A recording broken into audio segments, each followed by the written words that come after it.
Je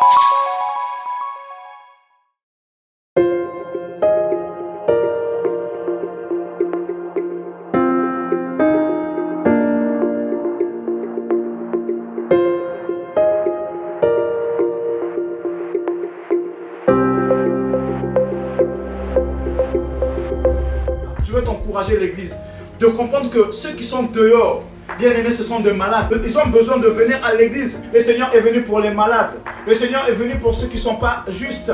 Le Seigneur est venu pour toi. Mais on ne doit pas se tromper. Son travail, c'est de délivrer son peuple. C'est de délivrer son église. J'ai compris quelque chose, qu'on n'a pas la connaissance de savoir que le Seigneur nous a tout donné. Capable d'amener le réveil en toi, afin que tu vois les choses autrement. Pas dans une église. Si ta famille va mal, le Seigneur va chasser le démon qui te fait te mettre en colère tout le temps. Si tu sais que tu aimes ta femme et que tu ne veux pas le tromper, le Seigneur va enlever ce démon des os afin que tu sois fidèle à ta femme ou à ton mari. Tu tombes par terre, ton enfant tombe par terre et qu'il y a un démon, amène cet enfant à l'église parce que le Seigneur délivre. Fais que l'église ne soit pas une couverture pour ne pas songer. Et fais que ceux qui sont à l'église ne te ferment pas la porte pour dire c'est trop simple. C'est comme ça que ça se passe. Bien-aimé, ne vois pas l'église à un tel point que tu as peur de pénétrer parce que tu n'es pas saint. Donc je t'encourage d'aller. Ne dis pas que celle-là ne va jamais songer. Non, l'homme songe. Amen. Et ne regarde pas avec les yeux de jugement pour dire je juge ces gens-là trop saints, je ne peux pas aller au milieu d'eux. La Bible nous dit d'aller comme on est. Le Seigneur est capable de faire. Sa main tout puissante est sur l'église. Il est à la tête, c'est lui qui dirige l'église.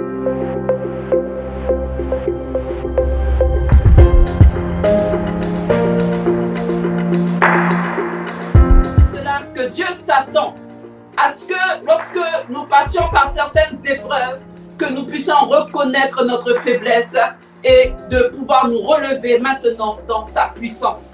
Alors que nous pourrions être comme Jonas qui était 3 jours dans le ventre du poisson, à ce moment, il a reconnu la puissance de Dieu. À ce moment, il a reconnu qu'il n'était rien. À ce moment, il reconnaît qu'il n'est pas Dieu et qu'il ne peut pas tout contrôler. Il a voulu contrôler sa mort en se jetant du bateau. Il a voulu contrôler sa vie en faisant les choses par lui-même. Mais Dieu lui a prouvé encore une fois qu'il est Dieu. C'est pourquoi je veux exhorter quelqu'un aujourd'hui à se remettre en question. Le but pour lequel nous avons été appelés. Il dit, vous avez été choisis d'avance dès le commencement pour le salut. But pour lequel vous avez été appelés. Et il est donné aussi le moyen, la manière dont Dieu va opérer, alléluia, afin que vous puissiez atteindre ce but. Regardons la définition de sanctification.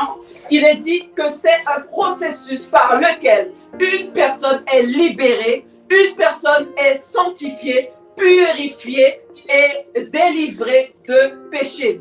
N'était possible auparavant que par le sacrifice expiatoire. Dieu, c'est d'abord que nous soyons pardonnés. C'est d'abord que nous soyons sanctifiés. Amen, amen, amen. Il est celui qui a tant d'amour pour ses enfants, qui décide maintenant de nous donner la possibilité de pouvoir être libérés de nos péchés. Fuyez l'impudicité, fuyez l'impureté, fuyez la souillure, tel que tu devrais être devant Dieu. C'est pourquoi le Saint-Esprit maintenant vient afin que tu chantes. L'Esprit de sainteté va venir vivre en toi, t'amener à marcher dans la sanctification de l'Esprit et à rentrer dans les profondeurs de l'âme, là où il y a des blessures. Dieu veut que tu viennes tel que tu es, mais il ne veut pas que tu restes tel que tu viens. Venir devant lui avec des vêtements blancs. Alors quand on parle de vêtements blancs, c'est une représentation spirituelle. Repentez-vous et faites-vous.